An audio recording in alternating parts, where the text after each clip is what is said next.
एक विषय के बाद दूसरा विषय, दूसरे विषय के बाद में तीसरा विषय, ऐसे विषयों की जो श्रृंखला है वो हमें एक हमारे जो व्यक्तित्व है या हमारे अभ्यास के जो विभिन्न पहलू है उसको और बेहतरीन बनाता है। जैसे कि आपने सुना होगा कि जो डायमंड होता है, उसी डायमंड की सबसे ज़्यादा कीमत होती है कि जिस पे ज़्यादा से ज़्यादा उसको तराशा जाता है, वो मूल्यवान बनते जाता है।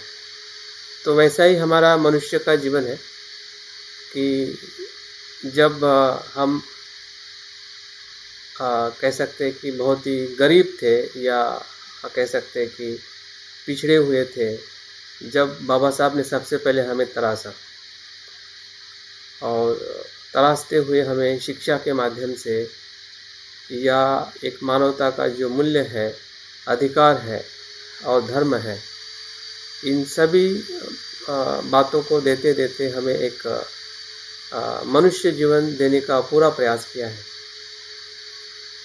और उसके बाद में भी हम देखते हैं कि जो भी हमारे प्रेरणा स्रोत रहे हैं, फिर वो माननीय कांचीराम जी हो या हमारे संघ के संस्थापक बनते संरक्षक जी हो या ऐसे जो भी हमारे आसपास में हमारे गुरु हैं, हमारे माता पिता हैं, या जहाँ से भी हमने प्रेरणा ली है, व्यक्ति के तौर पे है या किसी ग्रंथ और किताबों के माध्यम से, तो हम धीरे धीरे अपने आप को तराशते रहे हैं।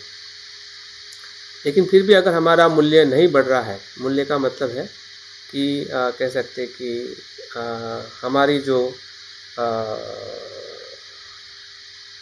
पहचान जो है ना, हमारी पहचान जो है, और पहचान का मतलब है कि आपके होने का एहसास। अभी हमारे होने का एहसास कहाँ तक होता है? सिर्फ बच्चों को होता है और पत्नी को होता है और उसके बाद हम क्या है और बेहतरीन क्या हो सकते हैं, हाँ, तो उतना हम अपने आप को नहीं तराशते और हम अपने आप को बहुत सीमित रख देते हैं। अगर हमने बाबा साहब ने जो कुछ भी दिया है या जो कुछ भी बताया है, वो सिर्फ सुनने और बोलने तक ही सीमित रहता है। हाँ, लेकिन कुछ लोगों का जो नहीं हो पा रहा है आवाज़, हाँ सर, कुछ लोगों का एडमिट नहीं हो पा रहा है। नमिता जी का कॉल आ रहा है और दीपचंद जी का भी नहीं तो हो रहा है। रविता क्या प्रॉब्लम है क्या? पता नहीं सर, मैंने मैसेज भी किया है रविता के पास। अभी सर मेरे पास में शो ही नहीं कर रहा है, वो शो नहीं कर रहा में नहीं आया सर। मुझे लगता है कि वो जो लोग हैं ना गलत लिंक क्लिक करते होंगे। ठीक है सर, भेजता हूँ। हाँ, उनको ये वाली लिंक भेजो। मुझे लगता है कि वो गलत लिंक क्लिक कर रहे हैं। ओके। और इसलिए वो उनका ज्वाइनिंग नहीं हो रहा है। अगर प्रॉपर लिंक क्लिक करेंगे तो ज्वाइनिंग तुरंत हो जाएगी। तो जिस प्रकार से जो विषय हम अभी आज हम 10वें दिवस में आए हैं, तो पहले के जो 9 जो हमारे जो डायमंड को तराशने की जो प्रक्रिया है, या 9 प्रकार के जो हमने अपने आप को तराशा है, या उसको हमने उसको अपने पहलुओं को या व्यक्तित्व को निखारने का हमने प्रयास किया है, तो वैसे ही एक एक पहलुओं से हम हमारे व्यक्तित्व को निखारने वाले हैं, उसको और घिसने वाले हैं, और एक पहलू के साथ हम अपने आप को बनाने वाले हैं, और जिसके वजह से हम एक और बेहतरीन व्यक्तित्व जो है, जो एक समाज में या समाज के बाहर भी, अभी जब हम समाज की बात करते हैं तो हमारी सोच भी बहुत ही लिमिटेड हो जाती है कि हमारा समाज है ना, या बौद्ध समाज, या जो बाबा साहब को मानने वाला समाज, तो क्या वही समाज मतलब भारत देश है क्या? हमने देखना चाहिए, क्या वही समाज मतलब हमारा राज्य है क्या?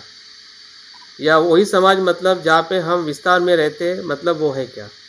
तो वैसा हमें दिखाई नहीं देता है। तो मतलब समाज के बाहर भी अगर हमें अपने आप को ले जाना है, तो आपके पास में ऐसी स्किल होनी चाहिए या ऐसा व्यक्तित्व आपको जो समझना पड़ेगा, निर्माण करना पड़ेगा, जिसके वजह से आप उनकी ज़रूरत को समझते हुए आप अपनी बात को रख सके, उनकी ज़रूरत को समझते हुए। और इसी को कहते करुणा। करुणा क्या करती है कि सामने वाले इंसान की ज़रूरत समझती है और उसी ज़रूरत के परिप्रेक्ष्य में उससे संवाद करती है, उसको मदद करने के लिए आगे आती है। अगर हम बुद्ध का स्वयं का अगर एग्जाम्पल देखें तो बुद्धत्व प्राप्त होने के बाद बुद्ध अपने और मित्रों को याद क्यों नहीं किया? उनके तो बहुत सारे रिश्तेदार थे, जबकि बिंबिसार उनके मित्र थे या उनके माता पिता थे, उनके पुत्र थे, उनके दोस्त थे, शाक्य कुल के बहुत सारे लोग थे। उन्होंने सबसे पहले उनके गुरु को और 5 जो उनके साथी उनको क्यों याद किया?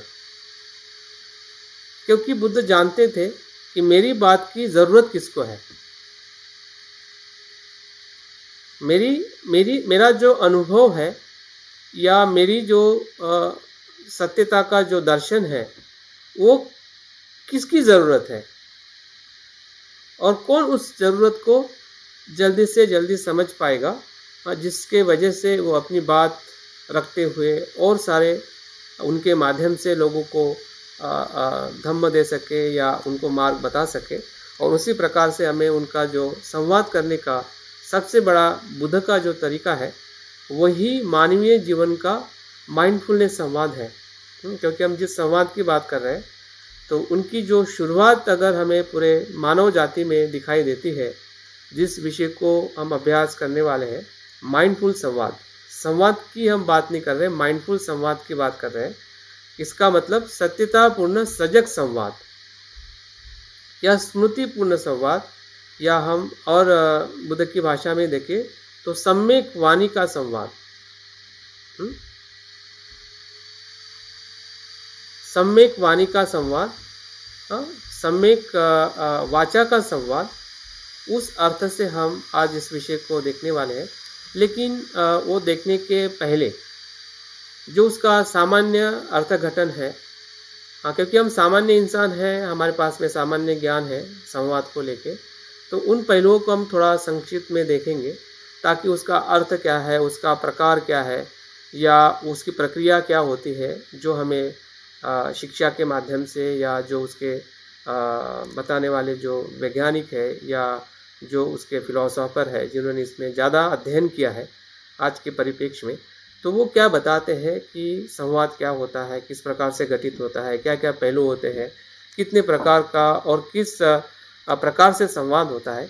उन सभी बातों को हम देखेंगे ताकि हमारा जो व्यवहारिक ज्ञान है, उस व्यवहारिक ज्ञान के माध्यम से हम बाद में बुद्ध का जो संवाद है या माइंडफुल संवाद है या बौद्ध धर्म में जो संवाद का एक पहलू है वो क्या है ना।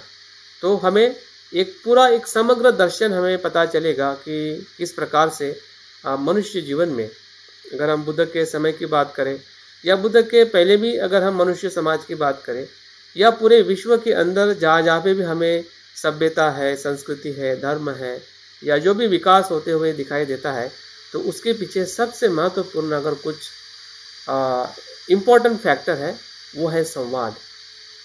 संवाद मतलब वाणी, संवाद मतलब बोली, और उसी बोली के साथ में हमें भाषा का जो एक उद्भव या उद्गम जो दिखाई देता है, इसी ही संवाद बोली के माध्यम से ही भाषा का सर्जन हुआ है। जो हम भारत में, प्राचीन भारत में हम देखते हैं कि प्राकृत भाषा हो, संस्कृत भाषा हो, और उसी की भाषा के आधार पे अलग अलग हमें भारतीय जो आधुनिक भाषा है, फिर हिंदी हो, गुजराती हो, मराठी हो, इन सभी भाषा को जो हम भाषा कह रहे हैं, तो उसकी जो जननी क्या है, उसकी ओरिजिन क्या है, तो उसकी ओरिजिन बोली है। और बोली को ही अगर हम एक एब्स्ट्रैक्ट स्वरूप में देखते हैं, वो संवाद है, संवाद की प्रक्रिया है। अगर संवाद की प्रक्रिया नहीं होती तो बोली नहीं बनती, अगर बोली नहीं बनती तो भाषा नहीं बनती, और भाषा नहीं बनती तो जो हमारे अनुभव जो एक बोली और संवाद के माध्यम से जो निर्माण हुए थे बुद्ध के समय में या बुद्ध के पहले भी, तो उसका हम संकलन करते हुए आने वाले जनरेशन को कैसे देते। अगर बुद्ध तो बोल चुके थे, लेकिन उसका अगर संकलन नहीं किया होता, अगर भाषा में उसको परिवर्तित नहीं किया होता, उसकी अगर सुरक्षा नहीं की होती, अगर उसको मौखिक तौर से उसको लिखित स्वरूप में नहीं लाया होता, तो शायद आज बुद्ध क्या है या बुद्ध की वाणी क्या है, इसकी हमें कुछ भी पहचान नहीं होती। तो देख सकते कि जो बौद्ध धर्म में जो कुछ भी आज हमारा भारतीय संस्कृति हो या भारतीय संस्कृति से कितने सारे देश लाभान्वित हुए हैं। जो पूरा एशियन बुद्धिस्ट कंट्री देखो तो सभी भारत की संस्कृति से ही जुड़े हुए हैं। और उसके बाद अभी पूरे वेस्टर्न के अंदर जो बुद्ध की बातें हो रही है, बुद्ध का धम्म जा रहा है, तो उसमें भी भाषा का महत्वपूर्ण स्थान है। भी भाषा कोई भी हो सकती है। बुद्ध के समय प्राकृत जिसे हम आज पाली कहते हैं, लेकिन उसका जो भाषांतर हुआ, तिब्बत में हुआ, चाइनीज़ में हुआ, और आजकल पूरी तरह से अगर हम बुद्ध के साहित्य को देखते हैं तो इंग्लिश में या जर्मनी में या ऐसी जो इंटरनेशनल लैंग्वेज है, उन भाषा के अंदर उसका संकलन होके एक जनरेशन से दूसरे जनरेशन में जा रहा है। तो उसके पीछे एक संवाद, एक प्रकार की वाणी, एक बहुत ही महत्वपूर्ण पहलू है। तो हमारा पूरा जो विकास का एक महत्वपूर्ण जो केंद्र अगर हम देखें, और आज भी जिस जगह पे हम बैठे हैं, सुन रहे हैं, या जो भी हम वार्तालाप कर रहे हैं, हाँ, उसमें वाणी का, संवाद का और भाषा का बहुत ही महत्वपूर्ण स्थान है। यही वो चीज़ है कि जिससे बड़े बड़े युद्ध हो चुके हैं, और छोटे बड़े जो संघर्ष है या छोटे बड़े जो हमारे घर के अंदर तनाव है, या इवन जैसे हम डिप्रेशन कहते या भय कहते हैं, भय भी वाणी से निर्माण होता है। जब आप किस प्रकार का रूमर फैला दो तो लोग डरने लगते हैं, हाँ, लोग चिंतित होते हैं। इस वाणी को सुन के ही लोग चिंता में, भय में, डिप्रेशन में, या मेंटल जितनी भी बीमारियां जो है, या जो कह नहीं पाते हैं या कहने के लिए जिनको अपॉर्चुनिटी नहीं मिलती है, तो सप्रेशन, डिप्रेशन में चले जाते हैं। तो अगर हम पूरे समाज का, परिवार का, जो भी हमें जहाँ तक हमें समझ में आ रहा है कि सही में ये वाणी, संवाद एक कितना महत्वपूर्ण प्रक्रिया है। एक तो प्राकृतिक प्रक्रिया है जो स्वभाव से हर एक मनुष्य अपनी बात को अपनी वाणी के माध्यम से अपनी विचार और भावनाओं को अभिव्यक्त करता है। और आज जो हम जिस परिप्रेक्ष्य में देख रहे हैं, थोड़ा मतलब उसको और ज़्यादा जो उसका विकास करते हुए हमें अलग अलग उसके जो पहलू है या कुछ मुद्दे हैं उसको हम देखने वाले हैं। तो मैं उम्मीद करता हूँ कि ये विषय हमारे लिए एक काफ़ी टर्निंग पॉइंट रहेगा। और अभी तक आप लोगों का जो ग्रुप डिस्कशन रहा है या जो भी आपका संवाद रहा है, वो भी एक आपके लिए एक एक्सपीरियंस होगा कि करने से क्या हुआ, उसका आप कंपेयर कर सकते हैं। और जिन्होंने बिल्कुल नहीं किया, अगर वो कल करते हैं तो क्या उनका अनुभव क्या हो सकता है। और जिन्होंने किया है उनको सही में लाभ हुआ है, नहीं हुआ है, कल के आपके ग्रुप डिस्कशन में पता चलेगा कि जो अपने ग्रुप को प्रेजेंट करेंगे कि विषय को उन्होंने किस प्रकार से समझा, किस प्रकार से तराशा, किस प्रकार से वो अपनी बात को रख रहे हैं।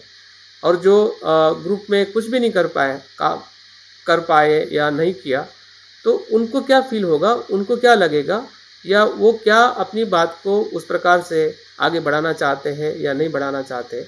अगर नहीं बढ़ा पाए तो निश्चित है उसके जो लॉस है या उसके जो डिसएडवांटेज है वो आपके साथ में बने रहेंगे। और हम चाहते हैं कि आप एडवांटेज या उसको हर इंसान को जो यहाँ पे एज अ स्टूडेंट पार्टिसिपेट हुआ है उसको एडवांस मिले, बेनिफिट मिले। और बेनिफिट तभी मिलेगा कि जो आज जिस विषय के बारे में मैं बात करने जा रहा हूँ, या ये विषय आपके हर एक आने वाले पहलुओं में एक सेंटर पॉइंट है, क्योंकि यही एक बात है जिसके वजह से आप मेरे साथ में जुड़े हैं या मैं आपके साथ में जुड़ा हूँ। और आपके लिए भी यही इम्पोर्टेंट है कि अगर आपको औरों को जुड़ाना है तो ये जो कला है या इसका जो एक साइंस है या इसके पीछे की पूरी एक फिलॉसफी है, आज के परिप्रेक्ष्य में हो या बुद्ध के या बौद्ध धर्म के परिप्रेक्ष्य में, तो उसको हमें दोनों को भी समझना बहुत ज़रूरी है। तो चलो देखते हैं कि क्या क्या इसमें इम्पोर्टेंट बातें हैं। तो एक एक बात को हम अभ्यास करते हैं। तो पहली जो बात है कि इसका अर्थ और इसका महत्व क्या है, यहाँ पे थोड़ा हम प्रयास करेंगे कि ऐसा हमें लगता है कि संवाद करना बहुत सरल है, बात करना बहुत सरल है, लेकिन ऐसा बिल्कुल नहीं है। संवाद करना बहुत जटिल प्रक्रिया है। जब उसके हमें एडवांटेज नहीं मिलते हैं और डिसएडवांटेज मिलते हैं, तब हमें पता चलता है कि पति पत्नी का संवाद कैसे होना चाहिए और नहीं होने से क्या बेनिफिट लॉस हो रहा है। बच्चे के साथ पेरेंट्स का अगर जब संवाद हो रहा है और हमें रियल बेनिफिट नहीं मिल रहा है, तब क्या होता है, तब पता चलता है कि यार काश मैंने ऐसा संवाद किया होता और ऐसा नहीं कहा होता, तो शायद मेरे बच्चे का या मेरे पति पत्नी का या मेरे फ्रेंड का या मेरे फैमिली के साथ में एक अलग रिलेशन रहता। हाँ, तो ये Sir, चीजें। I am sorry to disturbing you. Yes Rohit. Yeah, sir. 4-5 people are actually waiting outside.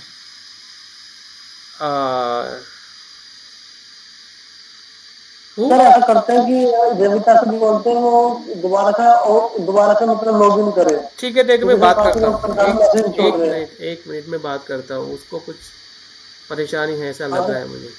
कोई फंक्शन में दिक्कत है कुछ। एक मिनट वेट।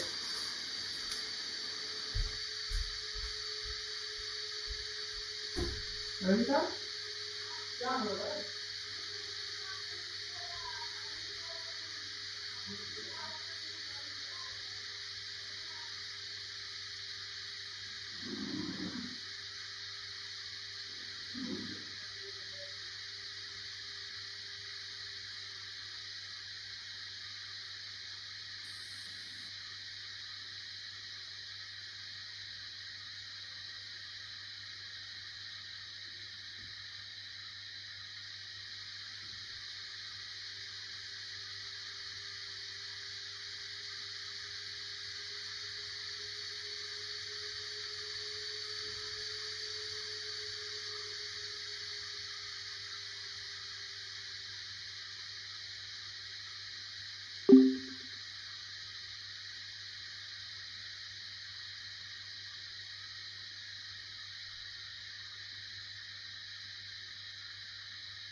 हाँ ठीक है।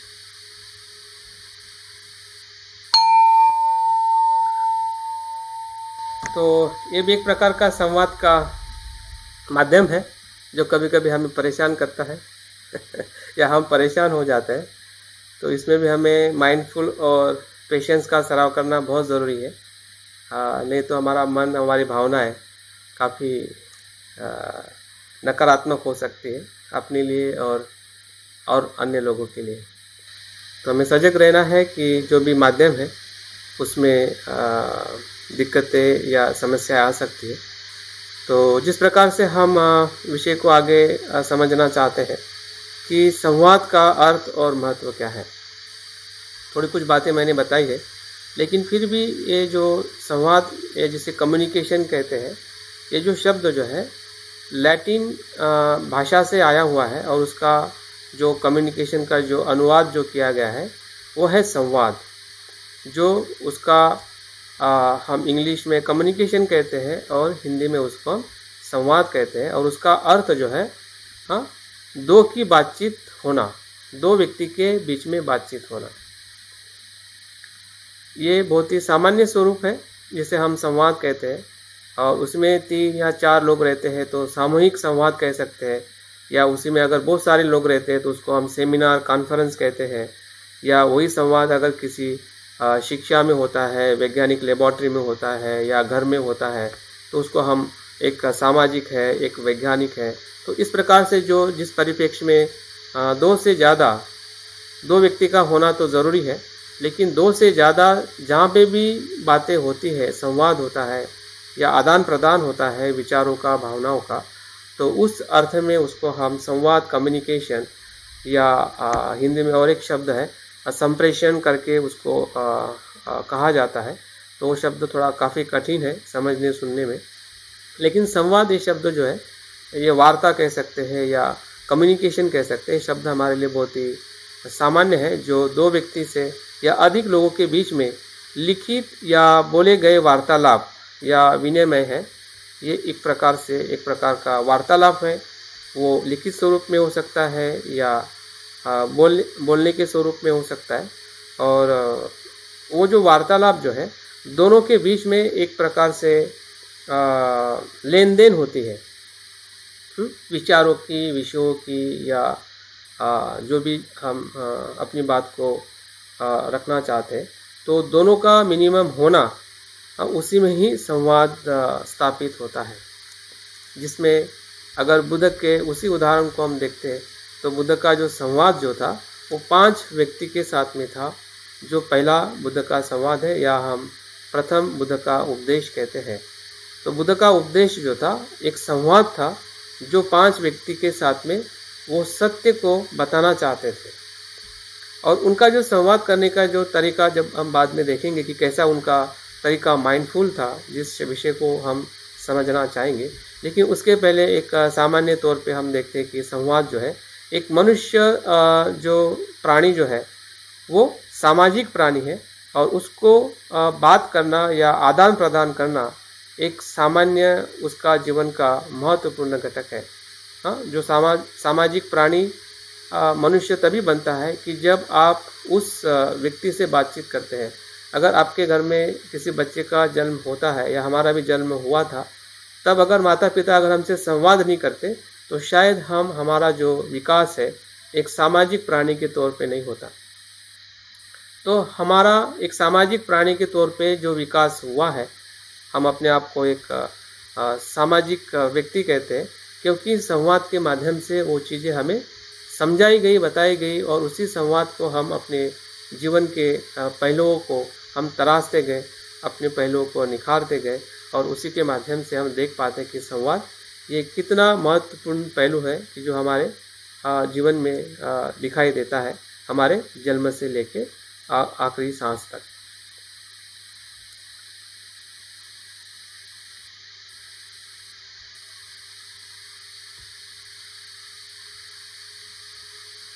जो थोड़ा हम आधुनिक विश्व में अगर हम आते हैं तो आजकल जैसे कि लैपटॉप है, इंटरनेट है, मोबाइल है या बहुत सारे हमारे टूल्स और टेक्नोलॉजी के माध्यम से हम अलग अलग प्रक्रिया से, अलग अलग माध्यम से हम संवाद करते हैं।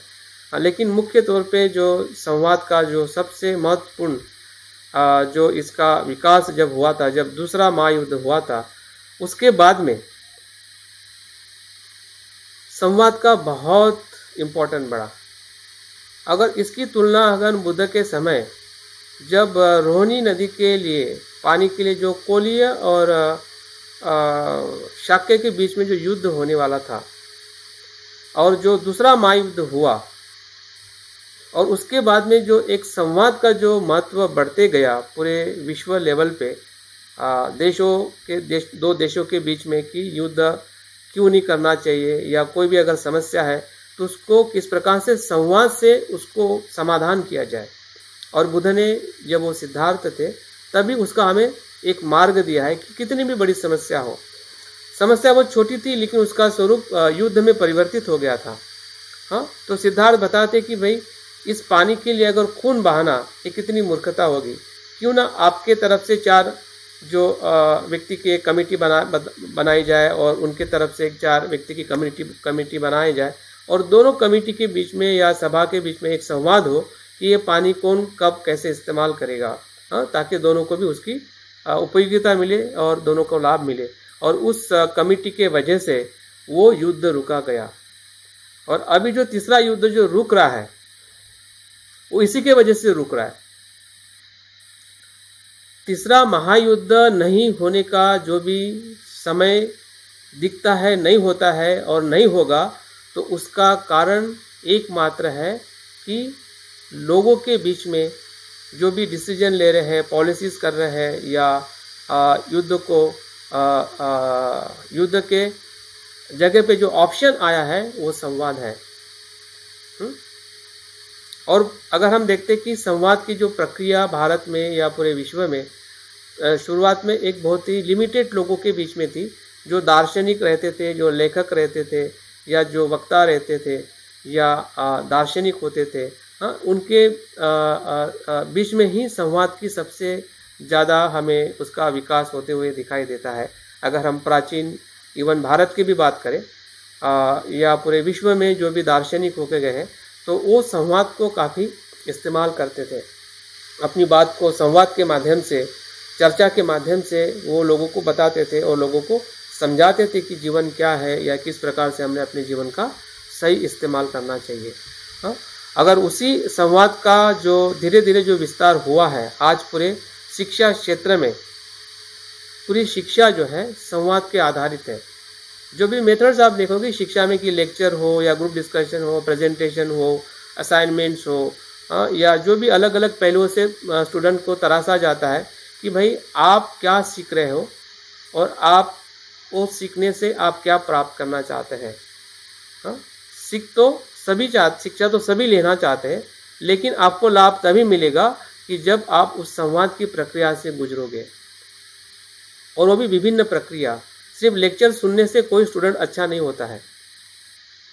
अगर बाबा साहब भी इतने विद्वान बने हैं, सिर्फ किसी शिक्षक को सुनने से नहीं बने हैं, वो संवाद से बने हैं। उन्होंने बातें की है, बातें पूछी है, उन्होंने लिखा है, बोला है, प्रेजेंट किया है, और हर तरीके से बाबा साहब ने अपने आप को तराशा है, जिसे हम आज के आधुनिक बोधिसत्व कहते हैं या सिंबल ऑफ नॉलेज कहते हैं।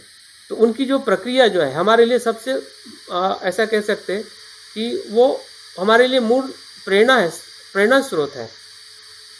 लेकिन हम प्रेरणा उनसे किस एंगल से लेते हैं, वो हमारा ही कहीं ना कहीं क्या कह सकते हैं कि हमारी वो जागृति नहीं है, वो हमारी समझ नहीं कि बाबा साहब को हमने इस एंगल से देखना चाहिए। अगर बाबा साहब के कुछ प्रमाण में उनके जैसा बनना है, कुछ प्रमाण में एक अंश भी अगर हम बन सके, तो उसकी प्रक्रिया कहाँ से शुरुआत होती है? वो संवाद से शुरुआत होती है। बाबा साहब का सबसे पहला संवाद जो है उन्होंने मूक नायक के माध्यम से किया है। अगर मूक नायक अगर शुरुआत नहीं किया होता तो लोगों को बाबा साहब के जो विचार है, अपने लोगों को और इवन ब्राह्मण कम्युनिटी के लोगों को कि बाबा साहब की सोच क्या है, वो पता नहीं चलती। और बाबा साहब इतने लोगों के साथ में बात भी नहीं कर पाते अगर उन्होंने उस मीडिया का, उस माध्यम का, उस संवाद की माध्यम का अगर इस्तेमाल नहीं किया होता तो शायद उनकी जो आगे की जो जर्नी है, आगे का जो प्रवास है, वो भी इतना सफल नहीं हो पाता। तो उनकी जो शुरुआत जो रही है संवाद करने की, जो उनकी जो टेक्निक थी या वो जो समझ रहे थे कि पत्रिका है या संवाद करने का जो मास कम्युनिकेशन जो है, कैसे लोगों को बताया जाए, सजग किया जाए, और उन्होंने बहुत ही अच्छी तरह से अपने पूरे शुरुआत में ही उन्होंने ऐसे माध्यम का इस्तेमाल किया और निरंतर वो करते रहे, और बहुत सारे अन्य भी माध्यम उन्होंने संवाद के लिए इस्तेमाल करते हुए हमें दिखाई देते हैं। और आज पूरे शिक्षा क्षेत्र में हो या जिसे हम कॉर्पोरेट सेक्टर कहते हैं, या इवन बड़े बड़े जो डिसीजन लिए जाते हैं, पॉलिसी हो या किसी भी प्रकार की नीतियाँ हो, वो सभी, और हमारा पूरा कॉन्स्टिट्यूशन जो है या हमारी जो संसद है या जो भी चीज़ें हैं, वो संवाद के आधार पे होती है। तो संवाद करना और संवाद का जो महत्व है पूरे विश्व में, अगर हम हमारे भारत की भी अगर हम बात करते हैं तो आज जो कुछ भी हमें अच्छा मिल पा रहा है और कोई हमारा सुन रहा है, भले 100% नहीं भी सुनता हो, फिर भी वहाँ पे एक आपको स्पेस है कि आप संवाद कर सकते हैं, अपनी बातों को लेके आप आगे जा सकते हैं। राइट टू स्पीच जो हमें आर्टिकल में मिला है, राइट टू बिलीव जो आपको आर्टिकल्स में मिला है, right to thinking, right to act आपको मिला है। तो ये सभी जो अधिकार जो हमें कॉन्स्टिट्यूशन में मिले हैं, वो कहीं ना कहीं आपके संवाद की जो कैपेसिटी है या उसकी महत्ता जो है मनुष्य जीवन में, जो बाबा साहब ने देखी, या अगर हम दूसरे परिप्रेक्ष्य में भी देखते हैं तो हर एक परिप्रेक्ष्य में उसके बहुत महत्वपूर्ण पहलू है। उस पहलू को ध्यान में रखते हमने इसके बारे में थोड़ा ग्रहणशील होना चाहिए, ज़्यादा समझने का प्रयास करना चाहिए। इसमें मैंने 4 प्रकार के सामान्य तौर पे हमारे संवाद होते हैं। जो सामान्य संवाद है हम घर में करते हैं, परिवार के लोगों के साथ में करते हैं। जो औपचारिक जो कार्य जो है, जो व्यापार के लिए हमारा संवाद होता है, कम्युनिकेशन होता है, ये लिखित हो सकता है, मौखिक हो सकता है। विचार व्यक्त करने वाला संवाद होता है, जैसे कि मैं अभी विचारों को अभिव्यक्त कर रहा हूँ, या वो लिखित स्वरूप में हो सकता है या मौखिक स्वरूप में हो सकता है। भावनाओं को व्यक्त करना, ये भी एक संवाद है।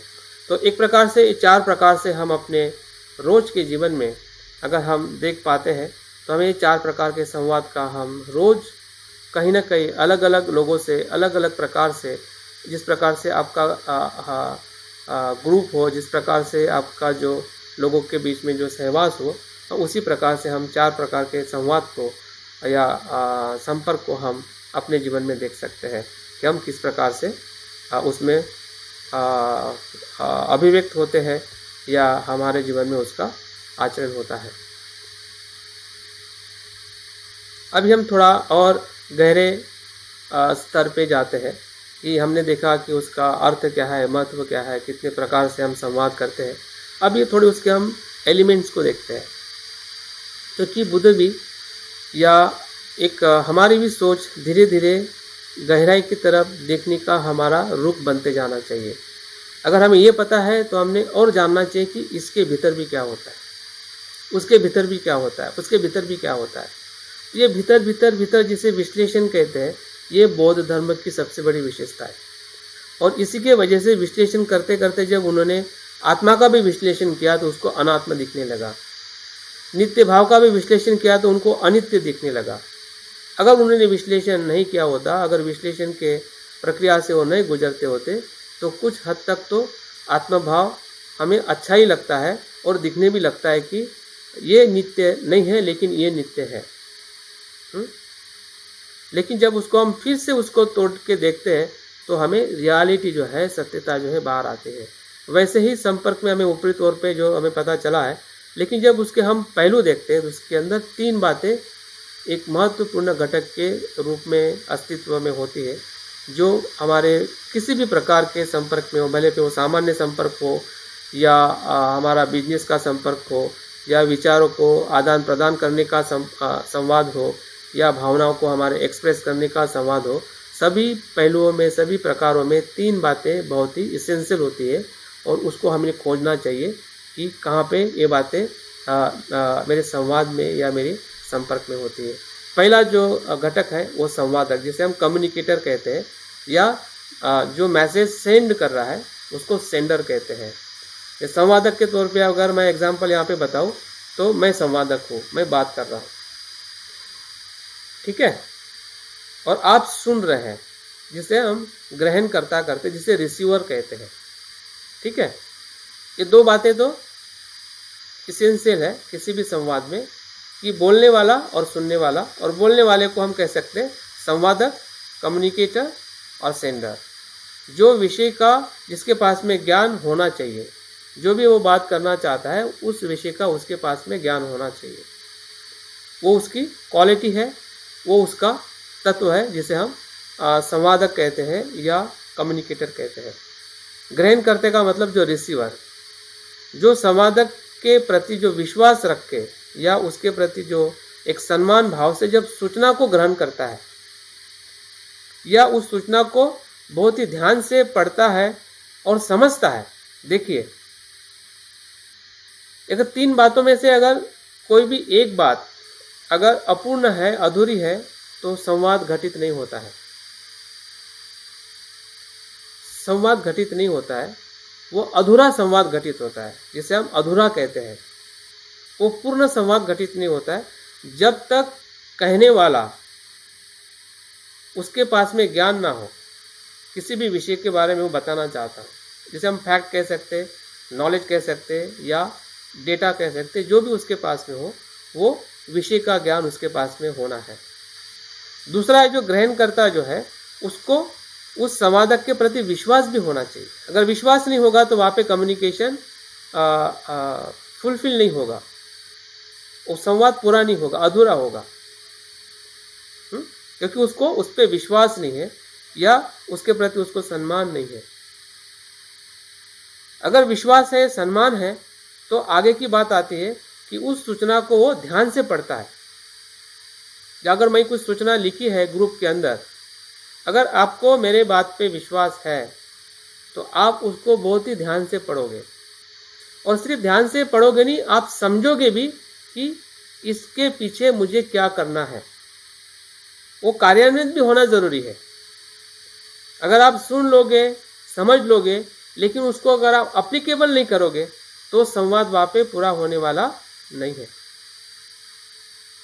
किसी भी प्रकार से अगर आप आपके बच्चे के साथ संवाद कर रहे हैं, जो उसको बोल रहे कि आपने होमवर्क करना है या ये होमवर्क होना है, या आपने मैसेज दे दिया लेकिन उसने ध्यान से सुना नहीं, समझा नहीं और उसने इम्प्लीमेंट नहीं किया, तो आपके बोलने का तो कोई मतलब ही नहीं रहा। या मैंने कहा कि आपको ये ऐसा करना है, आपने देखा नहीं, देखा तो समझा नहीं, और समझा तो आपने किया नहीं, तो क्या होगा? मेरा कहने का और आपके सुनने के बीच में जो मैसेज है, एक तो उसमें गड़बड़ी हो सकती है, वो सुस्पष्ट नहीं हो सकता है, वो उचित नहीं हो सकता है, या वो योग्य नहीं हो सकता है। अगर वो योग्य है, सही है, विषय के साथ में है, तो जो ग्रहण करता है या रिसीवर है, तो उसके तरफ से भूल हो रही है। तो भूल कहाँ पे हो रही है, ये हमें खुद ही ढूंढना पड़ेगा, या हमें एक दूसरे को बताना पड़ेगा कि सर आपने जो मैसेज लिखा है वो क्लियर कट नहीं था, जिसके वजह से हम समझ नहीं पाए। या मैं कह सकता हूँ कि जो मैंने मैसेज लिखा था आपने समझा, लेकिन आपने उसको इम्प्लीमेंट नहीं किया, इसलिए बात नहीं हो पाई। तो जहाँ पे जो गलती है हमें तभी पता चल सकती है कि जब हमें उसके पीछे की जो तत्व जो है कि संवादक को ग्रहणकर्ता के साथ, रिसीवर के साथ जुड़ने वाला जो तत्व जो है वो सूचना है, वो मैसेज है, और उस मैसेज के भी अंदर जो हमारी फिर वो शब्दों से दिया हुआ मैसेज हो या लिखित दिया हुआ मैसेज हो, वो बहुत ही सुस्पष्ट और उचित और उसमें लॉजिक होना चाहिए। अगर लॉजिक नहीं है, ऐसे ही बात कर ली है, ऐसे ही कह दिया है, तो वो मैसेज जो है वो रिसीवर तक अच्छी तरीके से वो ना ले पाएगा, ना समझ पाएगा, ना वो इम्प्लीमेंट कर पाएगा। तो हम देखते हैं कि संवाद के पीछे जो संवादक की जो योग्यता जो है उसका भी हमें ध्यान रखना है। अगर मैं बात कर रहा हूँ तो आपकी योग्यता क्या है कि आप क्या कर सकते हैं और क्या नहीं कर सकते हैं, आप क्या समझ सकते हैं और क्या नहीं समझ सकते हैं, इसकी जो परख जो है वो मुझे होनी चाहिए या आपको भी होनी चाहिए जिससे आप बात करना चाहते हैं। अगर उसकी योग्यता अगर वो क्षमता की नहीं है तो आपको उसी प्रकार से उस व्यक्ति के साथ आपको मैसेज देना पड़ेगा या संवाद करना पड़ेगा। तो इस प्रकार से भी हम पूरे जीवन के अंदर अगर हम संवाद से अगर हमारे बीच में तनाव है या संवाद से हम अगर बातों को सुलझा नहीं रहे हैं या संवाद से अगर हमें सुख नहीं मिल रहा है या संवाद से अगर हम कंफ्यूज हो रहे हैं या कंफ्यूज कर रहे हैं, तनाव बढ़ रहा है, तो समझ जाइए कि इन तीनों बातों में से कुछ न कुछ गड़बड़ है या जो तीनों घटकों का एक संतुलित तरीके से उसका कार्य होना, उसमें कहीं ना कहीं मिस्टेक हो रही है, कहीं ना कहीं उसमें त्रुटियां है और उसको हमें ढूंढना पड़ेगा अगर हमें सही तरीके से संपर्क को आगे बढ़ाना है।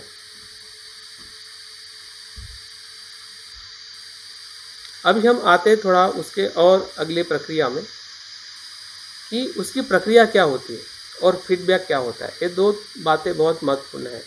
पहले में हमने 3 बातें देखी कि सेंडर होता है, मैसेज होता है और रिसीवर होता है।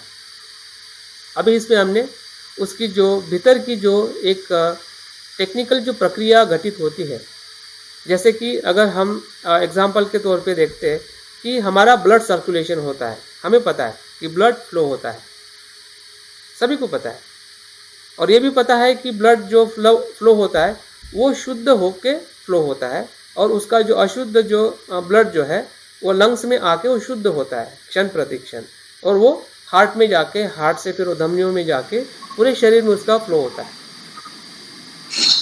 तो इस पूरी प्रक्रिया सर, हाँ उदयवीर जी बोलिए सर। स्लाइड में बड़ी करवा देंगे? मतलब आपके आंखों को प्रॉब्लम है? नहीं, थोड़ी और क्लियरिटी आ जाएगी, अभी गुंजाइश होगा तो देखते मेरी तरफ से क्या हो सकता है। आप अपने आप कर सकते हैं, बड़ी इसको वो करके ना आप अपने आप कर सकते हैं। अभी देखिए कर लेंगे सर। अभी कैसे है? अभी तो ठीक सही है सर। है। ठीक अब है, अच्छा हो गया, एकदम बढ़िया हो गया। हाँ ठीक है सर। तो ओके, मेरा चेहरा दिखाई दे रहा है कि आवाज ही आ रही है? सिर्फ आवाज आ रही है सर। चेहरा नहीं दिखाई दे रहा है ना? नहीं। ठीक है, आप महसूस करें कि मैं ही बात कर रहा हूँ जी। नहीं, चेहरा भी दिखाई दे रहा है। हाँ, मुझे आप लोग दिखाई नहीं दे रहे, मुझे पूरा स्क्रीन दिखाई दे रहा है। ठीक है, तो इस स्लाइड में जो बात मैं बताना चाहता हूँ, ताकि पहले जो हमने बात की है उसी की ये थोड़ी और भीतर की चलने वाली प्रक्रिया है जो अलग अलग घटकों में ये घटित होती है। तो पहला जो संवाद की प्रक्रिया जहाँ से शुरुआत होती है, जिसको हम सोर्स कहते हैं, इसका मतलब है कि वो व्यक्ति जिसे हम संवादक कहते हैं उसके मन में कोई विचार आता है। जैसे कि मेरे मन में विचार आया कि ये कोर्स करना है, तो ये वो एक प्रकार की संवाद की प्रक्रिया शुरू हुई है। और आप भी अगर किसी से बात करना चाहते हैं किसी विषय को लेके या किसी भी प्रकार की वार्ता, तो उसमें सबसे पहला जो सोर्स जो है वो इम्पोर्टेंट एलिमेंट है कि जो कुछ आपके मन के अंदर एक थॉट आता है कि मुझे ये बात करनी है, फिर वो आपके बच्चे के साथ हो, फैमिली मेम्बर के साथ हो, या फिर किसी फ्रेंड के साथ, या किसी भी आपके ग्रुप के अंदर हो, या कहीं पे भी।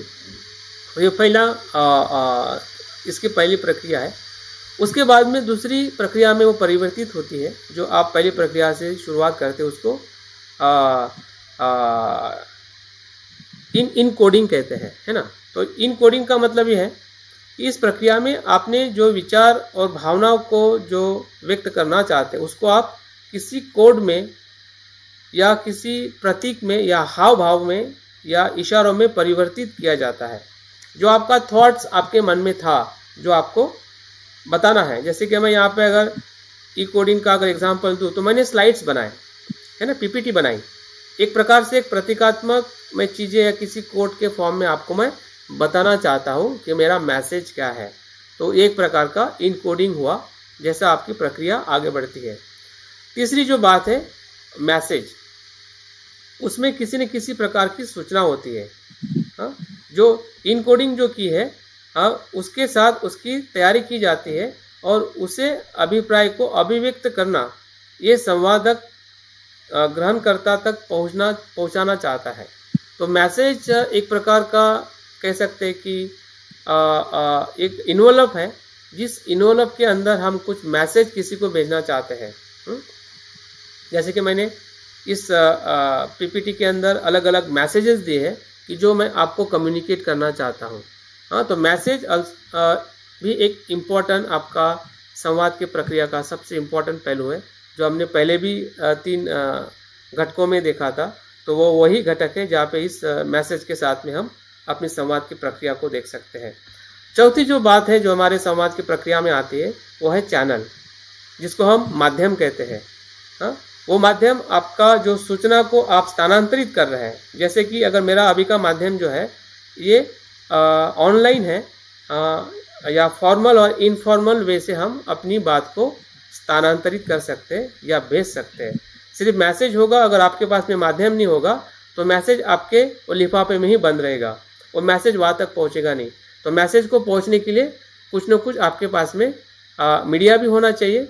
और आजकल अगर हम मीडिया की बात करें तो सोशल मीडिया हो या इंटरनेट हो, वेबसाइट हो, फेसबुक हो, ये सभी अलग अलग माध्यम हैं जिसको हम चैनल कहते हैं। और उसी के माध्यम से हम अपनी सूचना को या कोई कंटेंट को हम वहाँ तक पहुँचाते हैं जहाँ पे हम पहुँचाना चाहते हैं। उसके बाद में जो प्रक्रिया और एक घटित होती है उसको डिकोडिंग कहते हैं। आवाज़ आ रही है तो आपके माइक को प्लीज़ बंद रखिए ताकि बाकी को डिस्टर्ब ना हो सके। जैसा आप मैसेज किसी माध्यम से किसी को देते हैं, जैसे कि मैं आपको मैसेज दे रहा हूँ ऑनलाइन कुछ पीपीटी बना के, या मेरी जो थॉट में जो एक कुछ प्रक्रिया चल रही है उसको मैं डिकोडिंग कर रहा हूँ, मैसेज दे रहा हूँ और साथ में एक माध्यम का इस्तेमाल कर रहा हूँ। अभी उसके बाद में क्या होता है, उसके बाद में ये होता है कि डिकोडिंग स्टार्ट हो जाती है। वो प्रक्रिया है जिसमें सूचना को इस तरह से अनुवादित या विश्लेषण किया जाता है कि जो वो सरलीकृत मतलब इजीली हो जाए तथा उसे आसानी से समझा जा सके। डिकोडिंग का मतलब यह है कि उस सूचना को आप सरलता से समझ सके, या मैं समझाने का प्रयास कर रहा हूँ और आप समझ रहे हैं तो समझ जाए कि वहाँ से एक डिकोडिंग जो प्रक्रिया जो है वहाँ से स्टार्ट हुई है कि आप मैसेज को सही तरीके से समझ के उसकी बात को विश्लेषण करते हुए आपके पास मेरा मैसेज जा रहा है। जिस प्रकार से इनकोडिंग जो है वो मेरे साथ में जुड़ी हुई है या जो संवादक है उसके साथ में जुड़ी हुई है, और डिकोडिंग जो है वो कहीं ना कहीं जो रिसीवर जो है वो उसको किस प्रकार से एनालिसिस करता है। जैसे कि हमने देखा है कि उस बात को उसने समझना है, ध्यान से देखना है, उसको इम्प्लीमेंट करना है। हाँ, तो ये सभी बातें कहीं ना कहीं डिकोडिंग की जो प्रक्रिया घटित होती है वो कहीं ना कहीं हमें संवाद की प्रक्रिया को और आगे लेके जाती है। और लास्ट जो इसमें घटक जो है वो रिसीवर है कि उस सूचना को जब वो डिकोडिंग करके उस सूचना को समझता है कि उसके भीतर क्या मैसेज है, क्या कहना चाहता है कंटेंट। अगर फिर उस कंटेंट के स्वरूप में आप कुछ भी उसमें कंटेंट रख सकते हैं, हो सकता है कि बाबा साहब के कुछ मैसेज हो, कोटेशन हो, उनकी बुक हो, या मैं जो बात कर रहा हूँ, या बुद्ध जो संवाद करना चाहते हैं, जो भी लिखा हुआ है, जो भी कुछ हमें बताया जा रहा है, वो सब कुछ सूचनाएं हैं। और इसलिए बौद्ध धर्म में अगर हम देखते हैं कि 3 प्रकार की जो प्रज्ञा की जो बात की गई है, तो ये एक प्रकार की पहली प्रकार की प्रज्ञा है जिसे हम श्रुत में प्रज्ञा कहते हैं। और श्रुत में होना और श्रुत में प्रज्ञा अलग है। हम सुनते हैं लेकिन हम जागरूक नहीं होते हैं। क्यों जागरूक नहीं होते? क्योंकि ये जो संवाद की प्रक्रिया की जो घटना है वो हम पूरी तरह से समझते नहीं हैं, और इसलिए हमारे सुनना ही रहता है। लेकिन सुनने के साथ प्रज्ञावान होने तक अगर बुद्ध कहते हैं कि वो श्रुत में प्रज्ञा है, वो सुनना नहीं है। हम सिर्फ सुन रहे हैं क्योंकि हमें ये पता नहीं चल रहा है कि हमारे साथ में जो प्रक्रिया घटित हो रही है उसमें जब हमें सूचना मिल रही है, किसी वाणी से हो या किसी बुद्ध के शिक्षा से हो या किसी प्रकार के प्रेरणा से हो, हम उस सूचना को पूरी तरह से ध्यान से समझ नहीं रहे और उसको इम्प्लीमेंट करने की तरफ हमारा जो एक कमिटमेंट है वो नहीं हो पा रहा है, इसलिए वो सूचना जो है वो पूरी तरह से फुलफिल नहीं हो रही है। और इसलिए हमें नंबर सुन के भी हम श्रुत में प्रज्ञा तक भी कभी कभी हम नहीं आ पाते हैं, और हमारी जानकारी जो है बुद्ध से हमें जो मिल रही है वो सिर्फ जानकारी ही रहती है, वो श्रुत में प्रज्ञा नहीं हो पाती है। तो इसलिए अगर श्रुत में प्रज्ञा को भी अगर हमें विकसित करना है तो संवाद की जो प्रक्रिया जो घटित होती है और जहाँ पे हमारी भूल हो रही है हमारी तरफ से, रिसीवर की तरफ से, या कोई आपके साथ संवाद भी कर रहा है, अगर हम किसी कल्याण मित्र के साथ संवाद कर रहे हैं, आप मुझसे संवाद कर रहे हैं या आपके ग्रुप में आप संवाद कर रहे हैं, तो आप एक दूसरे को मदद कर सकते हैं कि भाई तुम जो बात कर रहे हो वो कहीं ना कहीं पूरी तरह से स्पष्ट नहीं है, या आपका जो विचार है, आपका जो ज्ञान है वो कहीं ना कहीं पूर्ण नहीं है। तो आप पूरी तरीके से बात करें कि क्या मैसेज, क्या आप बात करना चाहते हैं और क्या उस मैसेज से हमें क्या करना है। तो इस प्रकार से जो आपका ग्रुप डिस्कशन है वो काफ़ी प्रभावशाली हो सकता है अगर आप इस प्रकार के संवाद की प्रक्रिया को इस्तेमाल करते हैं और उसके अनुभव के साथ आगे बढ़ते हैं। और फीडबैक जो है इसी की प्रक्रिया की अंतिम कड़ी है कि एक फीडबैक क्या करता है कि संवाद में जो आने वाली समस्या है, जैसे कि मैंने अभी कहा, इन सभी प्रक्रिया के अंदर जहाँ पे भी अगर हमारी गलती हो रही है, हो सकता है कि संवादक की तरफ से हो या कुछ मैसेज में लिखने में कुछ शब्द आगे पीछे हो गया हो जिसकी वजह से पूरा अर्थ ही बदल जाता है, या आपका प्रॉपर चैनल ना हो, आपका नेटवर्क ना लगे, या फिर बात आपको पूरी तरह से स्थानांतरित ना हो। तो बहुत सारी दिक्कतें हमारे कम्युनिकेशन में कॉज एंड कंडीशन के वजह से या जो भी हमारा नॉलेज है या जो भी हमारी रिसोर्सेज है उसके वजह से कम ज़्यादा बिल्कुल हो सकता है। लेकिन अगर हमारा फीडबैक अगर हम इस्तेमाल करते कि भाई तुमने ये कहा है, क्या यही कहा है, तो अगर आप उस प्रकार से अगर फीडबैक लेते हैं तो आपका जो संवाद जो है दो तरफा हो सकता है। अगर मैं आपको बता रहा हूँ और आप कह रहे हैं कि हाँ आप जो बता रहे हैं मुझे समझ में आया है या समझ में नहीं आया है, तो समझ में नहीं आया है जब आप बताते हैं तो मैं प्रयास करूंगा कि मैं अपनी बात को और अलग तरीके से या और स्पष्टता से बताने का प्रयास करूं, ताकि जो मेरी बात कहने का जो अर्थ है उस अर्थों को आप समझ सके और वहाँ पे जो हमारे संवाद की प्रक्रिया जो है वो पूर्ण हो सके। तो इसलिए संवाद की जो प्रक्रिया और फीडबैक दोनों भी हमारे व्यक्तिगत संपर्क में, जैसे कि मैं बात कर रहा हूँ और आप पूरा ग्रुप आप सुन रहे हैं और आप भी किसी से बात करते हैं, आपका ग्रुप डिस्कशन है और आने वाले समय में अलग अलग पहलुओं से आप एक दूसरे से इंटरेक्ट करोगे, या व्यक्तिगत तौर पे भी आप फ़ोन पे बात करते हैं, तो उसमें भी आपकी जो प्रक्रिया इसी प्रकार से घटित होती है जिस प्रकार से हमने इन बातों को देखा है। तो समझिए, देखिए, अगर कुछ भी आपको समस्या लग रही है मेरी बात को सुनकर या कुछ समस्या का आप फील नहीं कर रहे हैं, आपको लग रहा है कि अस्पष्ट है या स्पष्टता कम है, तो ऐसे लिए इसके लिए आप ज़रूर फीडबैक आपकी तरफ से आप दे सकते हैं। तो यहाँ तक ठीक है, आगे बढ़ूँ कि इसमें किसी को कुछ डाउट है, कुछ अस्पष्ट है, या फिर मैं आगे बढ़ सकता हूँ? नहीं, आगे बढ़िए सर। ओके, चलिए। तो अभी हम आते हैं वे ऑफ द कम्युनिकेटर।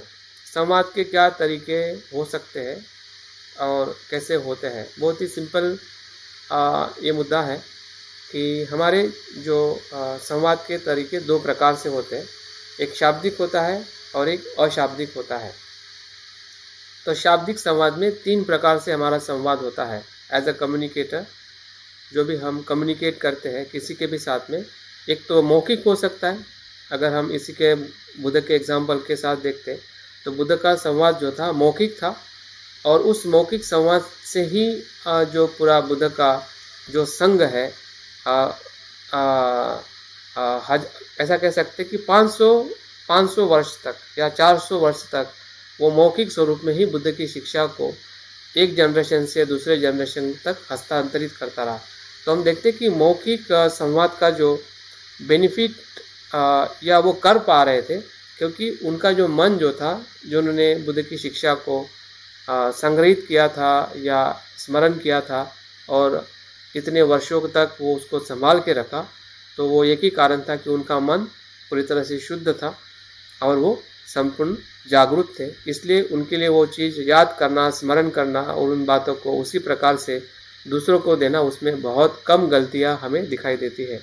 लेकिन जैसे जैसे मनुष्य की स्मृति कम होने लगी या जैसे जैसे बातों का अपभ्रंश होने लगा या गलत संदेशा गलत वे से भेजने लगे या समझने लगे, तो वैसे वैसे हमें लिखित संवाद जो है हमें आते हुए दिखाई देता है, जिसमें हमें भाषा का अस्तित्व जो है या लिखित स्वरूप में संवाद को कहना, लिखना और उसका प्रसारण करना हमें लिखित स्वरूप में दिखाई देता है। लेकिन तीसरे प्रकार का और महत्वपूर्ण संवाद है वो प्रतीकों के माध्यम से, जिसे हम चित्र कहते हैं। जैसे कि ये चित्र दिया हुआ है, तो इससे हमें पता चलता है कि ये स्त्री है और इस प्रकार से खड़ी है और कुछ तो भी सोच रही है, या हैप्पी मोमेंट में है या अनहैप्पी मोमेंट में है, या वो कुछ कम्युनिकेट करना चाहती है। तो ये एक प्रतीक है, ये सिंबल है, या चित्र के माध्यम से भी कम्युनिकेशन करने का जो तरीका है मुझे लगता है कि बहुत ही प्राचीन है। और जब वाणी का इस्तेमाल नहीं हुआ था या किसी प्रकार की बोली नहीं थी, तो लोग प्रतीकों के, चित्रों के माध्यम से एक दूसरे से कम्युनिकेशन करते थे। और उसके वजह से हमारा जो अजागरूक मन जो है, अगर हम बौद्ध परिप्रेक्ष्य में देखें कि हमारा जो जागरूक मन जो है ज़्यादातर मौखिक और लिखित संवाद पे ज़्यादा आधारित रहता है। लेकिन अगर हम अजागरूक मन की बात करें तो प्रतीकों को समझ के ही सत्य को समझ पाता है। प्रतीकों की भाषा, जिसे हम कल्पना की भाषा कहते हैं, वो हमारा अजागरूक मन की महत्वपूर्ण भाषा है, जहाँ पे हम अजागरूक मन को जागरूक कर सकते हैं या उसे हम संवाद कर सकते हैं। अगर हम प्रतीकों का संवाद नहीं करेंगे तो हमारा अजागरूक मन, जो जिसे हमने मैत्री चित्त का अनुभव किया, वो कहीं ना कहीं हमारे उस भावना मन का या भावना मन के साथ संवाद करने का ही एक प्रकार का अनुभव था। और दूसरे प्रकार में अशाब्दिक संवाद आता है, जिसमें आपके शारीरिक जो हाव भाव है, जैसे आप हाथ हिलाते हैं, आप हाथ रखते हैं, हाथ को नीचे ऊपर रखते हैं अपनी बातों को बताने के लिए, वो शारीरिक हाव भाव भी एक प्रकार का संवाद का तरीका है। तो इस प्रकार से हम देख सकते हैं कि संवाद शाब्दिक या अशाब्दिक तौर पे होता है, या वो हमारे संवाद के विभिन्न पहलू को हम अपने जीवन में देख सकते हैं। अभी हम आते हैं माइंडफुल संवाद क्या है। अभी तक जो परिप्रेक्ष्य हमने समझने का या जानने का प्रयास किया है, वो एक प्रकार का जो एक जीवन के साथ या सामान्य जीवन के साथ जुड़ा हुआ है। अभी हम सामान्य जीवन के साथ जो उसके और सूक्ष्म पहलू है कि जो हमें एक बुद्ध होने के लिए, ऐसा कह सकते कि एक अनलाइटन बीइंग होने के लिए या और हैप्पी होने के लिए अगर हमें किसी संवाद की ज़रूरत है, वो है माइंडफुल संवाद या सजग संवाद। जो बुद्ध ने जो संपूर्ण जागरूक थे, जिसे हम बुद्ध कहते हैं, तो बुद्ध ने जिस प्रकार से उन 5 व्यक्तियों के साथ संवाद करके उनको भी अपने संवाद में संवाद के माध्यम से उन्होंने बुद्ध के मन की अवस्था तक लेके आए, तो वो एक एग्जाम्पल जो हमें दिखाई देता है वो है माइंडफुल संवाद या सजग संवाद या जागृतिपूर्ण किया हुआ संवाद वार्ता। वो क्या है हम देखते हैं। तो इसमें mindfulness communication is the practice of bringing our attention to our words. मतलब हमारा जो माइंडफुलनेस कम्युनिकेशन जो है, वो जो हमारा शब्द जो है उस पे ध्यान रखते हुए अभ्यास करना है कि हम किस शब्द का इस्तेमाल कर रहे हैं। और ऐसा कहते हैं कि शब्दों में बहुत बड़ी ताकत होती है, लेकिन शब्दों के साथ जब तक हम सजग नहीं रहते हैं, तब तक वो शब्द जो है वो निर्जीव रहते हैं। जैसे हम शब्द के साथ में सजग होते हैं तो समझ जाए कि वो शब्द एक माइंडफुलनेस संवाद की तरफ हमें आगे लेके जा सकता है, क्योंकि वही शब्द किसी को दुखी कर सकता है, स्वयं को भी दुखी कर सकता है, और वही शब्द हमें भी सुखी कर सकता है और औरों को भी सुखी कर सकता है, अगर हम सही तरीके से उसका जागृति से उस शब्द का इस्तेमाल करते हैं। इसका मतलब यह है कि हम क्या कर रहे हैं इसके बारे में हमें पता चलता है, और हम जब तक हम यह कर रहे हैं हाँ उसको भी हम जानते हैं, हम क्या कर रहे हैं और क्या कह रहे हैं, हाँ क्या क्या क्या हम जो सोच रहे हैं और कर रहे हैं, इस दोनों बातों को हम अच्छी तरह से समझते हैं। जो मन में विचार आता है उस विचारों को समझते हुए जब हम कुछ कहते हैं तब जाके वो संवाद जो है एक जागृतिपूर्ण संवाद होता है। दूसरा अर्थ उसका ये भी है कि हम उस कहने के साथ, उस शब्द के साथ हम जागरूक रहते हैं, और जिस उद्देश्य से हम कह रहे हैं उद्देश्य के प्रति भी हम जागरूक रहते हैं। तो इस प्रकार से हम अपने माइंडफुल कम्युनिकेशन को हम देख सकते हैं कि उसका जो इंटेंशन है वो बहुत स्पष्ट होता है कि हमें किसी को ना हानि करनी है, हम प्रेजेंट में रहते हैं, हम ओपन रहते हैं और हम कंपैशनेट रहते हैं। तो इन चार बातों को अगर हम अपने कम्युनिकेशन में देख पाते हैं, जो बुद्ध के कम्युनिकेशन में हमें दिखाई देता है कि उनका जो इंटेंशन था पूरी तरह से क्लियर था कि वो उन 5 लोगों को अपने जैसा बनाना चाहते थे, और वो पूरी तरह से खुले थे, ओपन हार्ट थे, ओपन माइंड थे कि वो किस प्रकार से बुद्ध के शिक्षा को सुनेंगे या नहीं सुनेंगे, दोनों बातें उनको पता थी। लेकिन धीरे धीरे हमें धीरे धीरे वो अपने मन को तैयार किए और बुद्ध के शब्दों को जब सुने तो वैसे वैसे वो बुद्ध की अवस्था में पहुंचते गए। तो हम देखते हैं कि माइंडफुलनेस संवाद से बुद्ध की जो शिक्षाएं जो है आज हमारे पूरे मानव जाति के लिए खुली हुई है। अगर बुद्ध माइंडफुल संपर्क नहीं करते, सजग संवाद नहीं करते, तो शायद ये 5 जो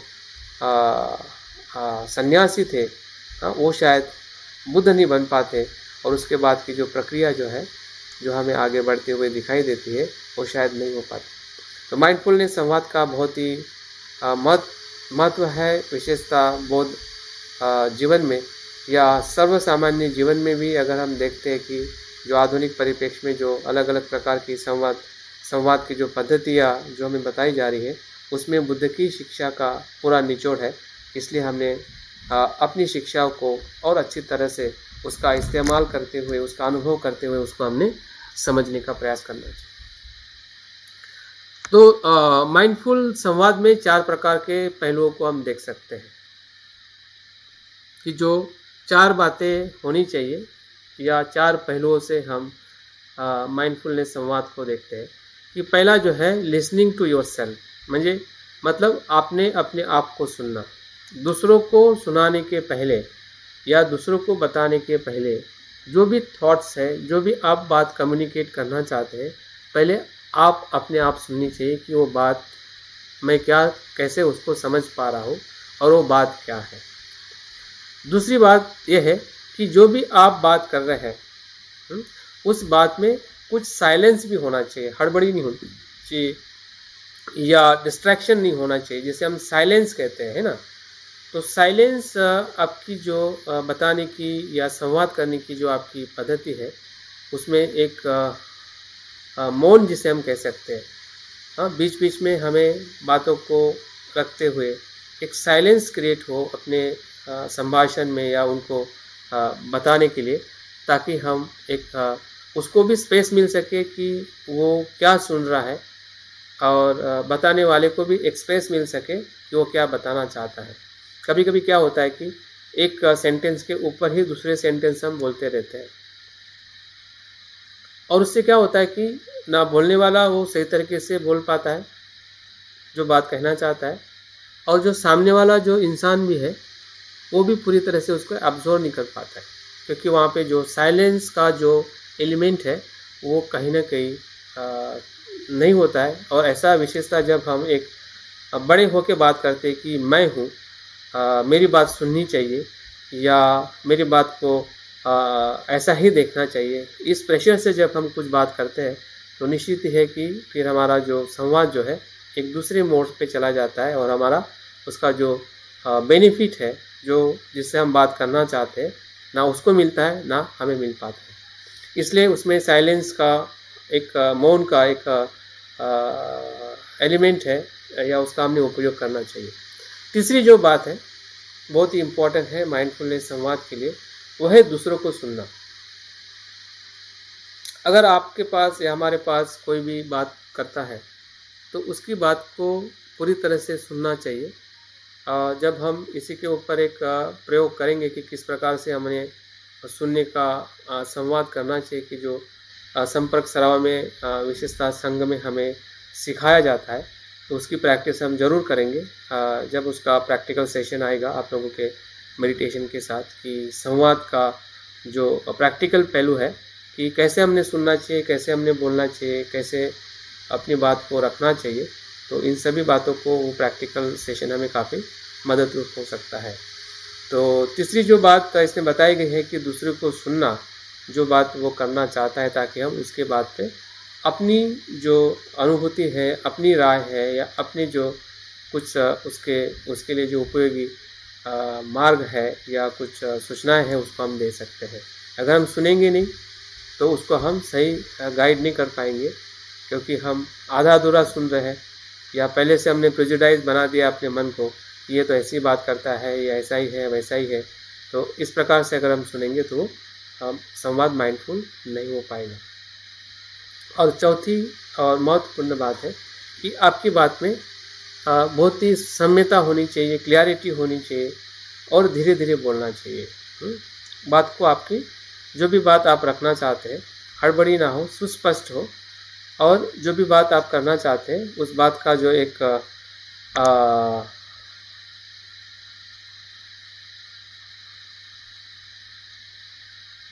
उस बात का जो परिणाम जो है, उस परिणाम को ध्यान में रखते हुए हमने अपनी बातों को रखना चाहिए, जिसमें हम इस माइंडफुलनेस संवाद को हम देख पाते हैं।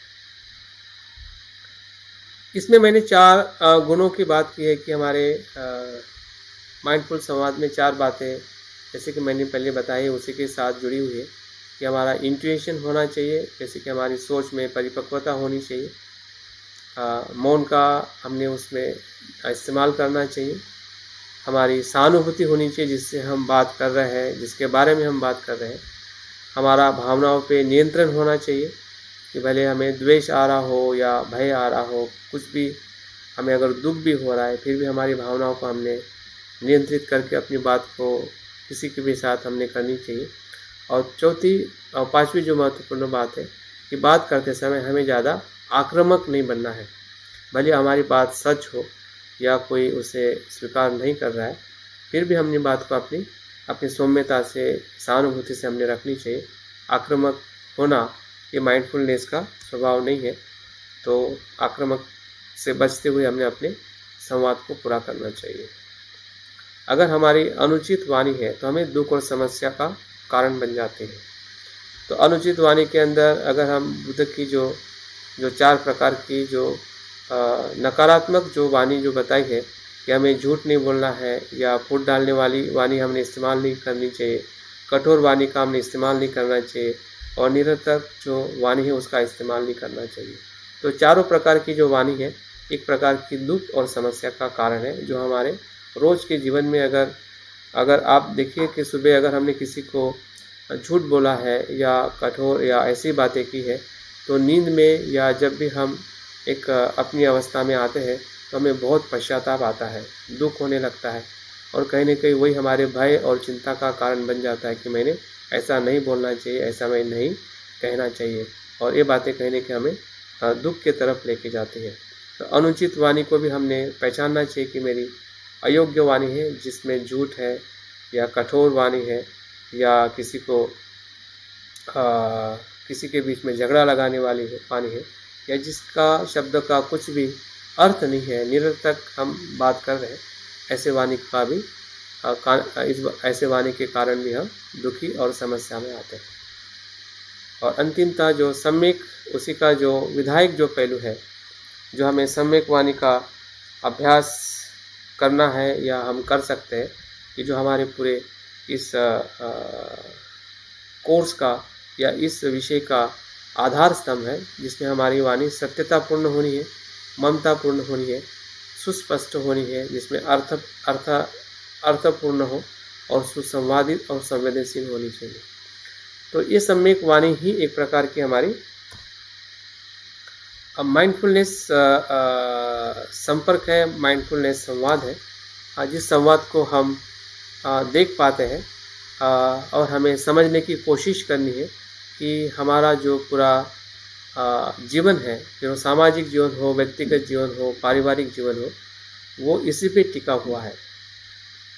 अगर जो भी टिका हुआ है उतना हम सुखी है, लेकिन इससे भी बेहतरीन हो सकता है, और इतना बेहतरीन हो सकता है कि इसी संवाद के कारण हम एक दूसरे को श्रोतापन्न अवस्था तक भी ले जा सकते हैं। श्रोतापन्न अवस्था का मतलब यह है कि परम सुख, परम आनंद और सच्चा पारिवारिक जीवन का अनुभव। हम परिवार तो सुख के लिए तो बनाए। अपने आप से प्रश्न पूछिए कि मैंने परिवार बनाया किस लिए? क्यों मैं अपनी पत्नी से, बच्चों से प्यार करता हूँ? प्यार करने के पीछे क्या मेरा उद्देश्य है? सुख। और सुख ही अगर मैं सुख नहीं दे पा रहा हूँ तो कुछ न कुछ गड़बड़ है। कि जिस सुख को मैं समझ नहीं पा रहा हूँ, या बुद्ध ने बताए हुए बातों को समझ नहीं पा रहा हूँ, या अपने आप से मैं संवाद कर रहा हूँ उसको समझ नहीं पा रहा हूँ, या मेरी बात मेरे दोस्त को, भाई को, बहन को, या पति पत्नी को, बच्चों को जो मैं कहना चाहता हूँ उसमें कहने की मैं कह नहीं पा रहा हूँ। तो ये पूरे संवाद का ही एक प्रकार का जाल है, जिसके वजह से हम एक दूसरे को सुखी करना चाहते हैं फिर भी नहीं कर पा रहे हैं। या जो धर्म को हम सुन रहे हैं वो धर्म भी अगर हमारे भीतर नहीं जा पा रहा है तो ये श्रुत में प्रज्ञा का अवरोध होना, वो ही एक सबसे बड़ी हमारी समस्या है। संचार तो हो रहा है, माध्यम हमारे पास में है, किताबें हमारे पास में है, कोई बात कर रहा है तो हमारे पास में वाणी भी उपलब्ध है, लेकिन जब हम एक श्रावक होने के नाते जब हम सजग नहीं रहते हैं और उसको पूरी तरह से उसको समझ के उसका इम्प्लीमेंट नहीं करते हैं, तब तक वो सूचना जो है, वो जानकारी है, वो प्रज्ञा में परिवर्तित नहीं होती। तो जो भी समस्या या पूरे इस आज के इस विषय के अंदर हमने यही जाना है कि संवाद ये हमारे जीवन का एक जीवंत पहलू है। वो इसलिए जीवंत पहलू है क्योंकि वो हमारे विचार और भावना के साथ में जुड़ा हुआ है और उसी को अभिव्यक्त करता है, उसी को संवाद कहते हैं। आपके ब्रेन और हृदय को जो अभिव्यक्त करता है उसी को ही संवाद कहते हैं। और उस संवाद के अंदर जब सत्यता होती है, ममता पूर्णता होती है, सुस्पष्टता होती है और करुणा होती है, तो समझ जाए कि वही माइंडफुल संपर्क है। बाकी तो संवाद सभी करते हैं, हम भी करते हैं और निरंतर हमारा एक नैसर्गिक प्रक्रिया है। लेकिन माइंडफुल संवाद होने से हमें जो मिलेगा या सामने वाले को जो मिलेगा, वो बेहतरीन और परफेक्ट और बहुत ही सुंदर होगा कि जो जिससे हमारा समाज है और सक्षम हो सकता है, हमारा जीवन और समृद्ध हो सकता है। और इसी समृद्धि के साथ या उसी परिणाम को देखते हुए हमने अपने संपर्क में बदलाव लाना चाहिए। फिर वो व्यक्तिगत हो या ग्रुप डिस्कशन हो या खुद के साथ संपर्क हो या किसी को हम सुन रहे हैं, वो भी एक प्रकार का संवाद है। हर जगह पे हमने अपनी जागृति रखनी है, उस बात को पूर्णता से समझना है और उसका कहीं ना कहीं उसका उसी प्रकार से उपयोग करना है जो मैसेज हमें मिलते आ रहा है। तभी जाके वो प्रज्ञा में परिवर्तित होगी और हमारा जीवन सफल और आनंद हो। तो बहुत बहुत धन्यवाद आपके इस आज के विषय के साथ में जुड़े रहने के लिए। कुछ हमारी परेशानियां रही हैं, लेकिन परेशानियों के साथ में भी हमने इस विषय को आज समय के थोड़ा हम आगे बढ़े हैं 5-7 मिनट, लेकिन उसमें हमारा ध्यान भी हो गया है और ये विषय के साथ में हम थोड़ा जस्टिफाई भी कर पाए हैं कि इस विषय को हमने पूर्ण किया है। और कल आप लोगों का जो ग्रुप डिस्कशन रहेगा, तो जिन जिन ग्रुप